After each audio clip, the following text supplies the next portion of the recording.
আসসালামু আলাইকুম। আমার হাতে দুটো বক্স দেখতে পাচ্ছেন। এটা হচ্ছে ফিলওয়েল টিন এইচ আর আরেকটি হচ্ছে ফিলওয়েল টিন এইচ এম।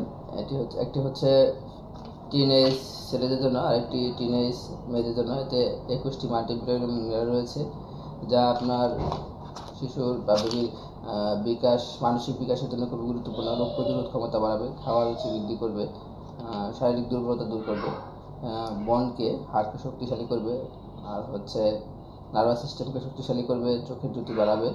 আর ভিটামিন সি আছে, যাতে রোগ প্রতিরোধ ক্ষমতা বাড়াবে, ঠান্ডা সর্দি এগুলো থেকে দূরে রাখবে আপনার বাচ্চাকে। এটি আসলে খুবই ইম্পর্ট্যান্ট, বিশেষ করে টিনেজের মেয়ে এবং ছেলেদের জন্য। এটি খাওয়াতে পারেন 2-3 মাস, আবার গ্যাপ দিয়ে 2-3 মাস গ্যাপ দিয়ে আবার খেতে খাওয়াতে পারেন 2-3 মাস। এভাবে খাওয়ালে আপনার বাচ্চার ডেভেলপমেন্ট ভালো হবে। সবাই ভালো থাকবেন, সুখে থাকবেন। আসসালামু আলাইকুম।